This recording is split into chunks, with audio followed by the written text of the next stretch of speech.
virgins. And they had lamps. Now I've got some lamps. In fact, I had one this morning, and you know what? Memory does not serve you well at times, and you forget things. But as we liken the coming of this kingdom to these 10 this morning,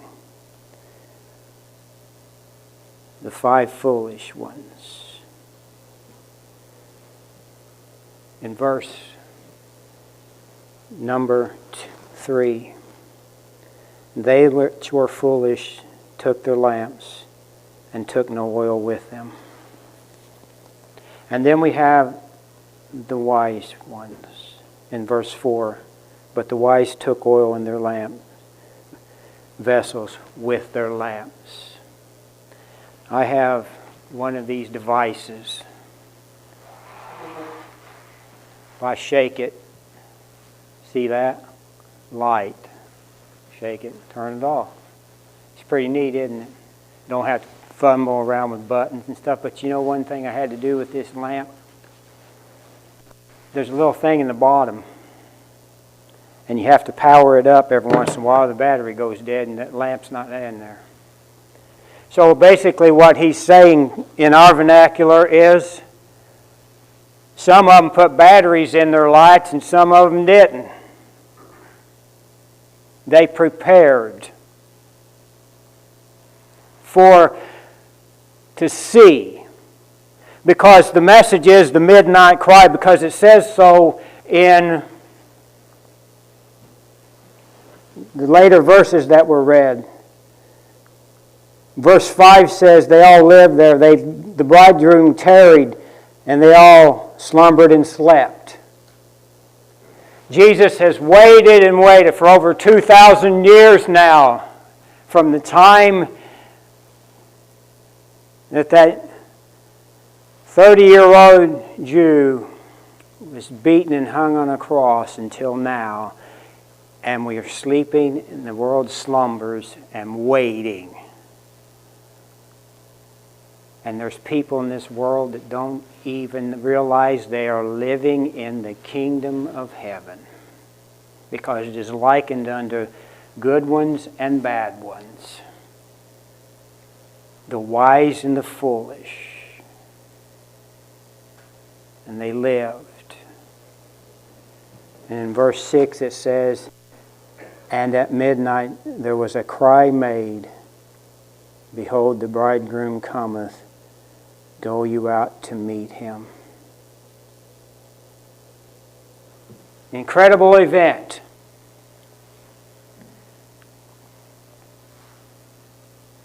Have you ever noticed at a wedding,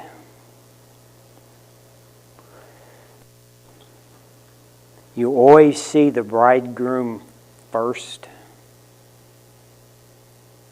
And think about that, did you? He's always standing right at the altar or wherever they're doing. He's standing there, and everyone in the congregation sees him first. So he comes out and everyone sees him. For without him, the entrance of the bride means nothing. So everyone's sitting there, and then they hear this music, and everybody stands up and turns and looks at her. Oh, how good she looks. But without him standing here, without him coming and standing here and looking at the whole crowd and saying, I'm the one that's starting this. She means nothing. All the glamour and the beauty and how beautiful she looks on that day, without him, nothing. She might as well just turn around and walk back out the door without ever being seen. And that bridegroom shows, and they get called in. He's coming. And everyone gets prepared. The bridegroom's coming because he has to be there, and everyone gets all dressed up, and they're getting themselves all ready and toiling, and they rise up early. I can remember my day of wedding, and I got up real early. That's probably the earliest I've ever been awake and still cognizant of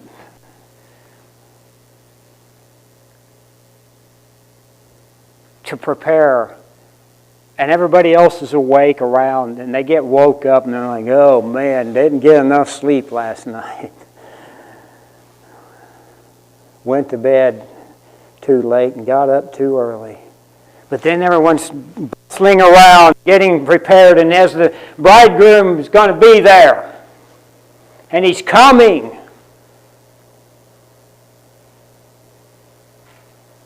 And then you forget things.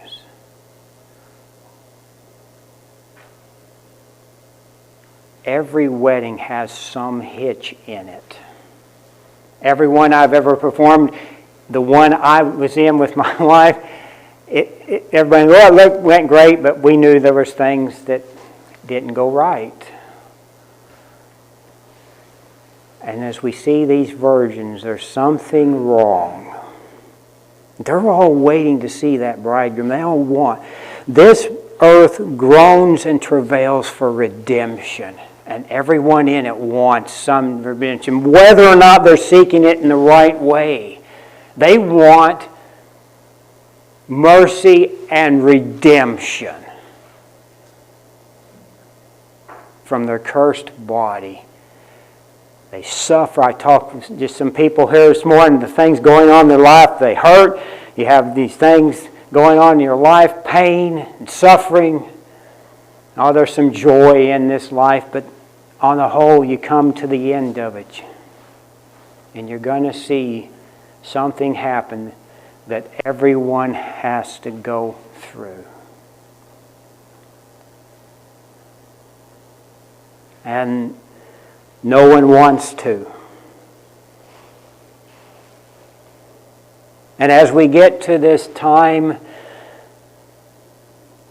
it says there's going to be an interjection in time. The bridegroom comes, and it's a joyous occasion because we go through the humdrum of life, and then we get invited to a wedding. And we're all happy and joyful, and we put on our best because we want to come and be a part of something grand and glorious. Yeah.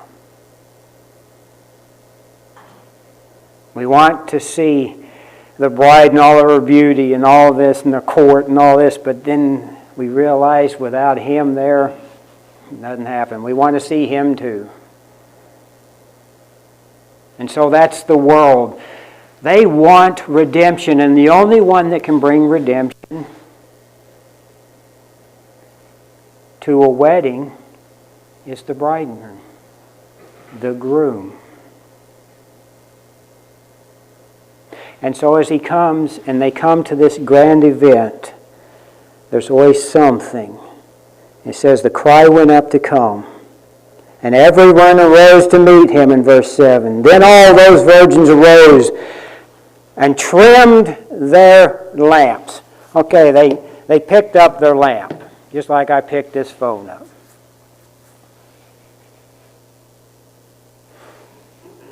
Oh, we got our lamps.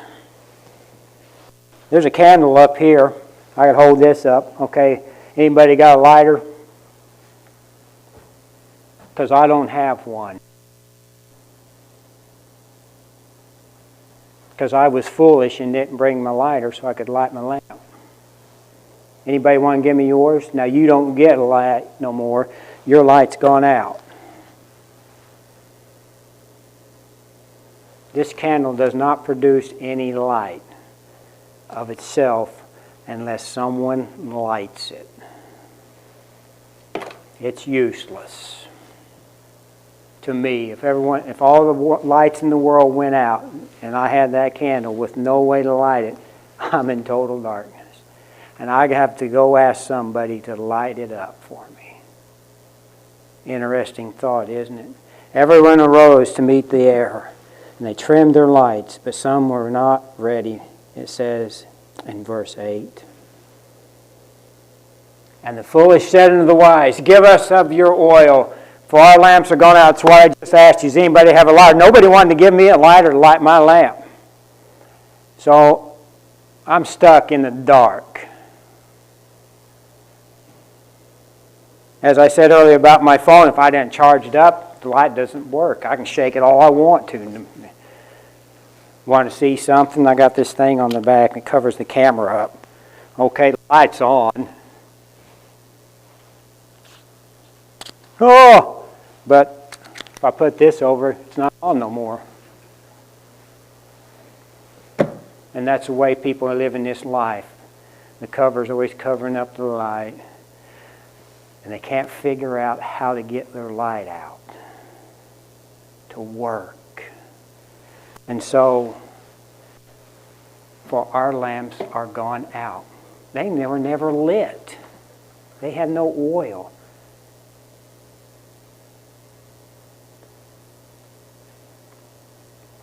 How can you find something in the night, in the dark, if you don't have light?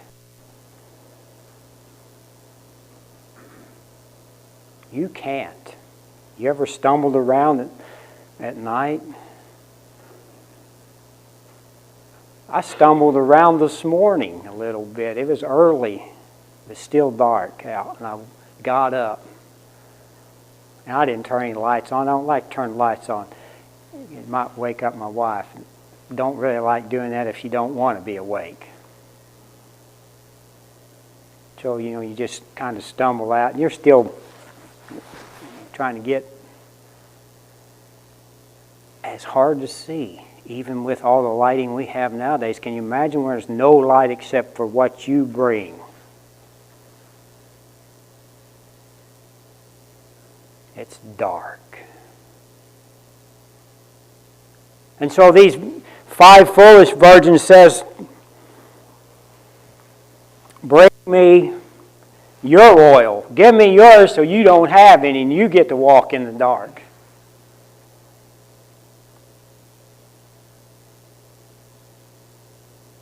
No, I'm not giving you my oil. It's mine. I bought it. I went and got it. It's an interesting note there about this. Some were not ready. Some were ready. Verse 9, Mathew 25. But the wise answered, saying,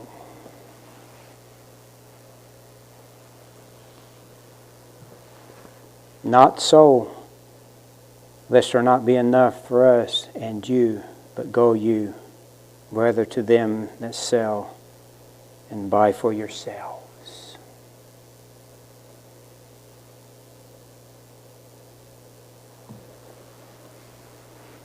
Now you can't be in 2 places at one time. It's impossible.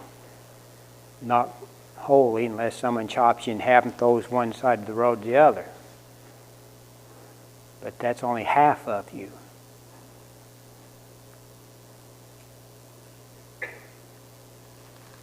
So if you're going to have to go get your oil, if these 5 foolish ones hadn't gotten their oil, and the 5 wise ones weren't going to give them any of their oil, they're going to have to go get it. And what does that take? Time. It takes time to move from where you are to what you want to go get. We all know that. Every day we spend time going from one place to another, and you know where we always end up back at? I joke about it many times. I'll have my guys with me, and we'll leave my property, and we'll drive around different places during the day or a spot, and we always end up just completing the circle back where we started.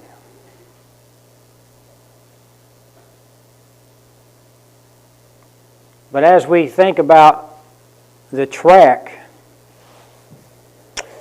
certain people go to a different place.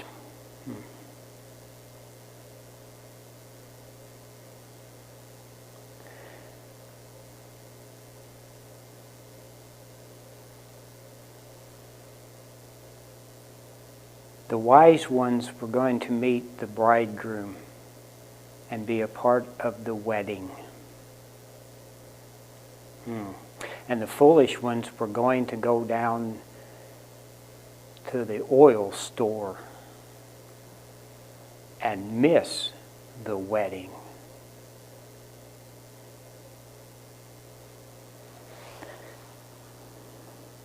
"22 minutes, I believe." I've done even faster weddings when someone says, "We don't want to say anything. Could you just say all of it for us?" I never understood that part, but I said, "Do it all. You got to do is say, 'I do.'" Okay, "I do" takes you about 10 seconds for both. We can have this thing over in a couple minutes. So weddings don't go on in a long period of time. That's what I'm saying. There's a time that the door has to be shut. I've had to do that too. You can't get in no more. You're going to disrupt the service. And close the doors. And I stand two sturdy guys back there and say, "Don't let anybody in." I don't care what they and who they are. I don't care if it's the President of the United States. Don't let him in. He's going to disrupt the wedding, and everybody's going to remember what happened in the wedding. The President disrupted my wedding. I'm not voting for him ever again. Yeah. So you can't get in once the doors are closed, and there's only a short amount of time that the wedding happens. That's an interesting thought that they do that, and he says they weren't ready, so they had to go down to the store instead of coming to the wedding. And some were ready, and they said, "Go buy for yourselves." And an interesting thought is, "But go you rather to them that sell and buy for yourselves." The wise bought while there was time. They knew where to get it. And so they purchased it ahead of time, so that when the wedding comes about, and we know not the day nor the hour, the Scripture says, and it says the cry came up at midnight when everyone's asleep. Not a whole lot of time to prepare. Hurry up and run to the wedding. Get me to the church on time. No, you can't. Because you have to go down to the store and buy oil for your lamp so you can even see. And they said they prepared ahead of time for this event that's coming.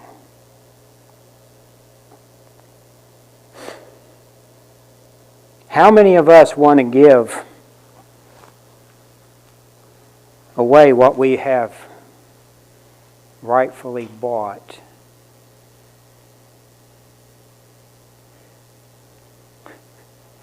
None. I don't want to give up my inheritance.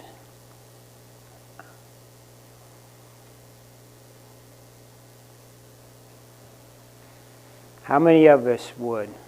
How many of you would be accursed to send someone else? No, I don't want that. I'm not giving up my ticket to the wedding for you. But there is something I can do. Remember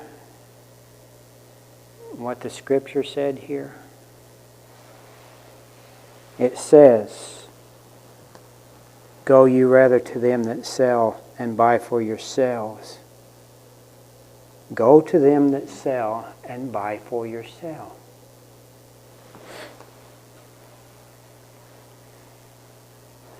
They know where to get it.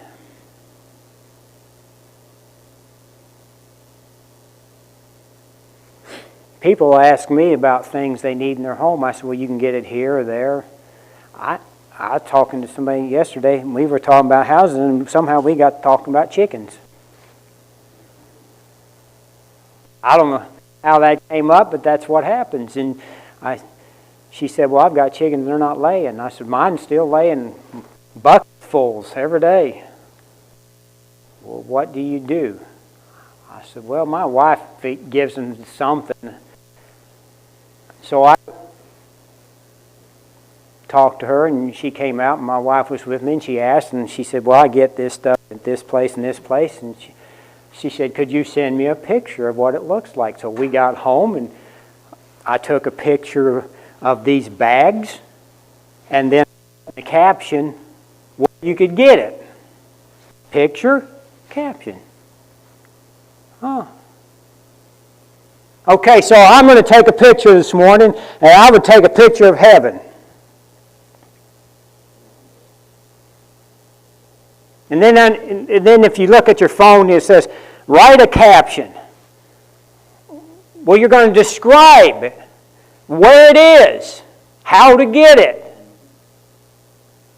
So, right underneath, this is heaven. And this is where you have to go to get it.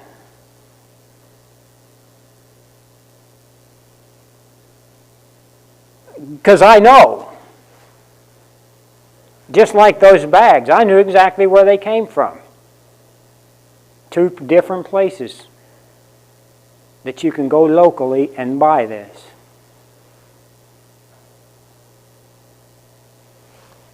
And then you'll have eggs like we do. You'll be just like us.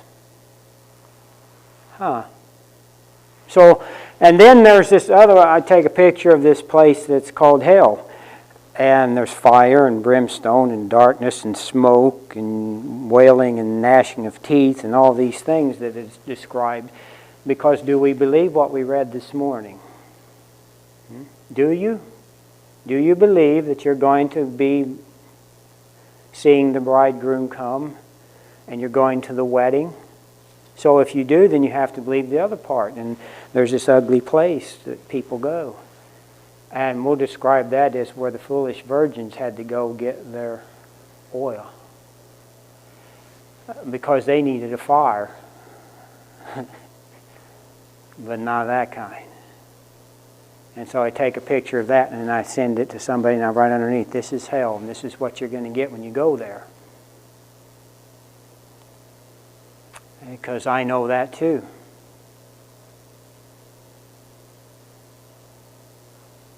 And that's what the wise virgins told the foolish virgins. Go and buy your own.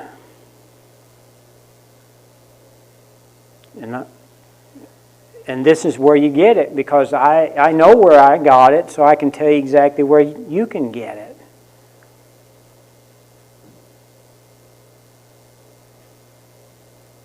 And I want you to notice that's why they're called the wise ones.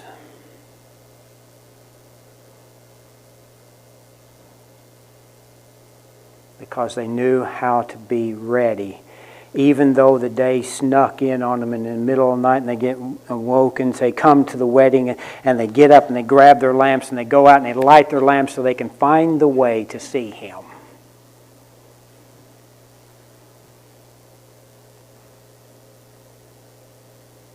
They've already made preparation to come to the wedding. If you get invited to a wedding and you wait around,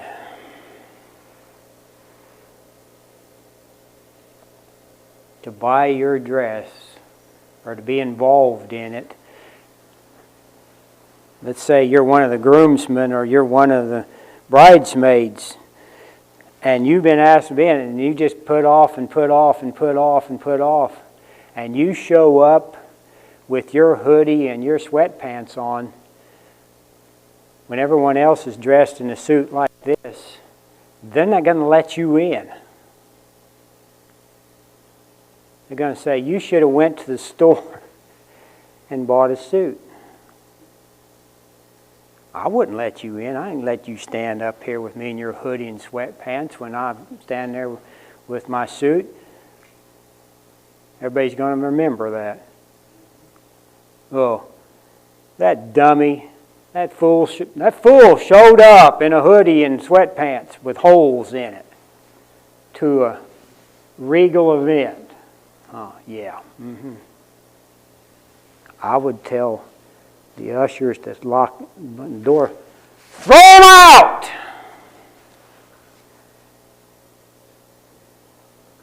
They're not worthy to be a part of this wedding. Throw them out.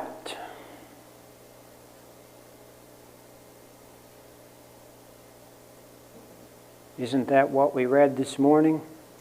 They tried to show up. Oh. Didn't we want to come? Yeah. But you're not dressed properly. We're not letting you in. And you try to get in, we're going to throw you out. I don't know you. You're not dressed right. You don't have the proper attire. You don't have a light. You're not lit up. You're wrong.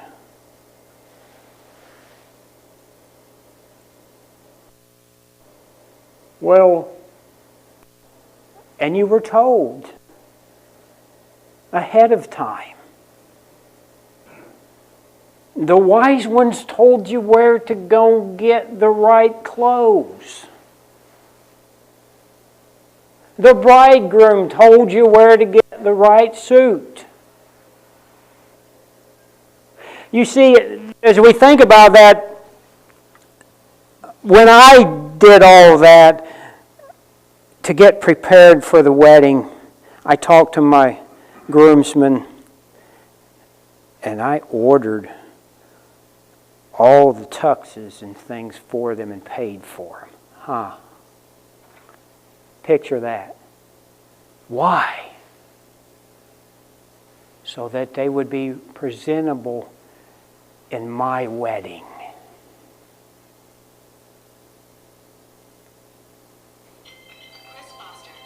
Pictures Jesus, doesn't it?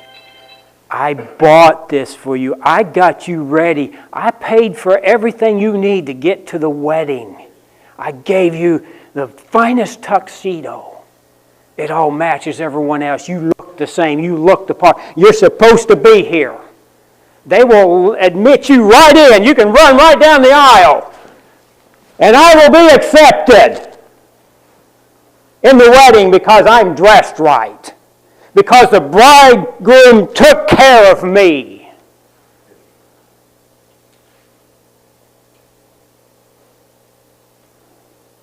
Yes, he did. And that's what I did for mine, so they would be prepared ahead of time, so that they could be accepted and say, hey, them guys, they look sharp. That's all we heard all day. You guys look really sharp. Didn't hear, oh, that guy on the end standing down there in his hoodie and his holy sweatpants. That would have been the talk the whole time. We would still remember that. But now I still remember the good. You guys look so sharp. It was a fine wedding party.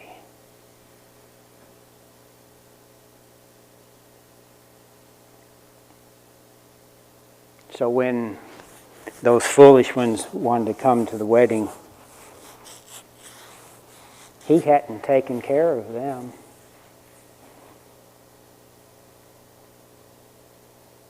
They were dressed in old raggedy clothes. How can you get dressed properly when you can't see? You ever tried that in the total dark? I have troubles. My wife said to me the other day, it was beautifully light out, you put your shirt on backwards. I said, well, I've always felt like I was walking backwards anyway, so I might as well walk forward backwards.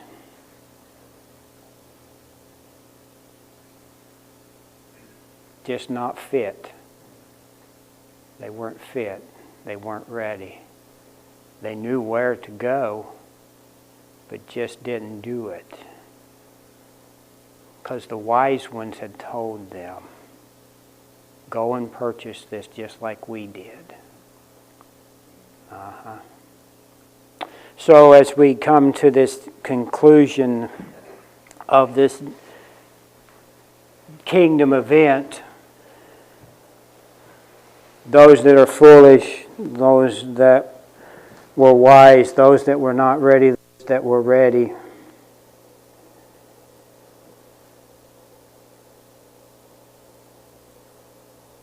this kingdom was likened unto, verse 1 says, so it is compared when the cry went out to meet the heir, the bridegroom.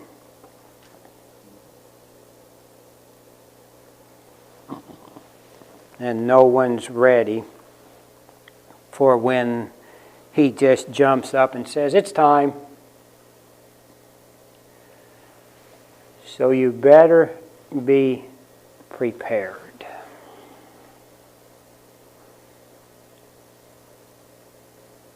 Or you're not getting in.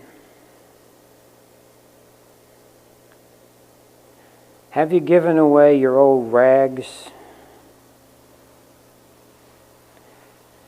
and your attire that matches the world?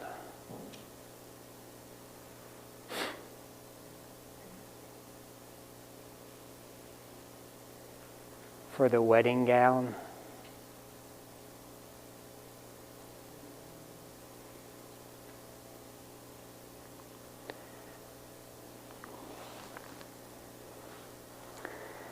I still have a picture in my mind, and I have the pictures that have been developed in my home.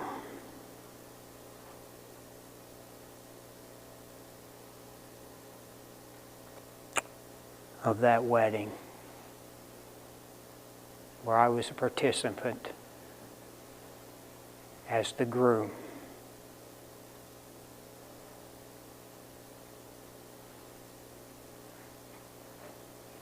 And there is nothing in this world that holds a dearer place in my mind, in my heart, in my vision,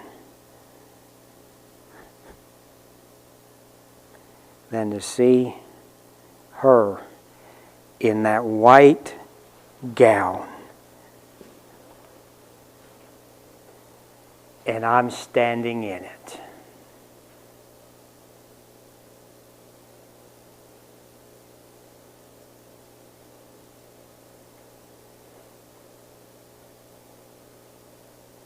Are you standing in the wedding?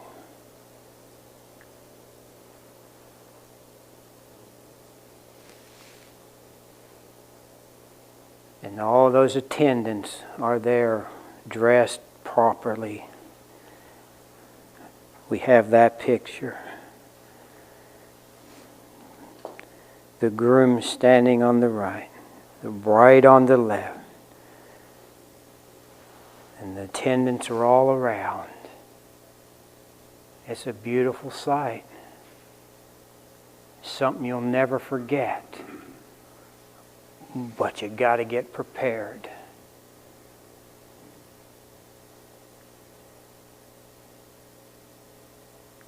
I can tell you how. Just as I told those men where to go to pick up what I wanted in my wedding, so too does Jesus say, get prepared. Put the oil in your lamps. Do what I said. Do what I said that will clothe you in righteousness. And listen to my wedding party, because they know where to get it.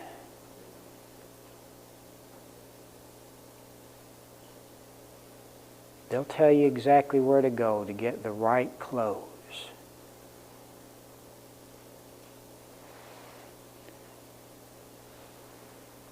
Or they should be able to.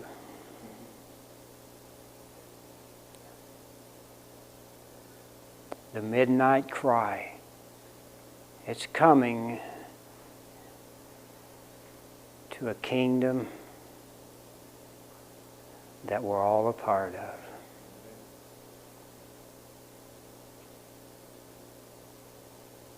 And it will come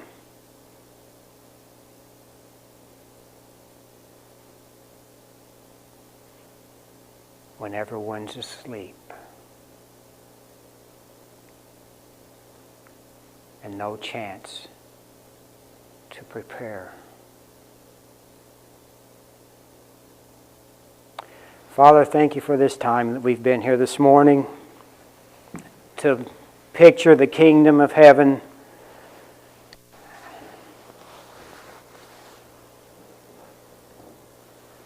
To see it in all of its glory as the bridegroom comes to call the bride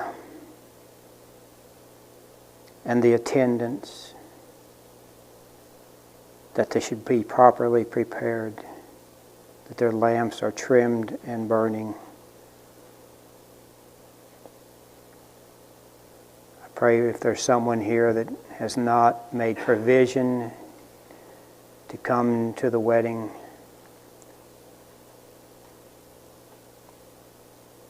that they would prepare this day, or they're going to miss the greatest event of joy that has ever been or ever will be, because they waited too long and the cry came out.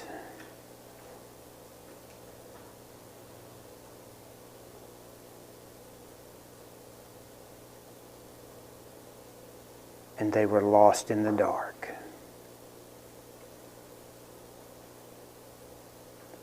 And I pray for that our light would be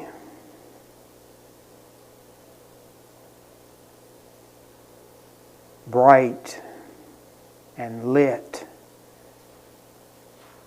to show the world how to escape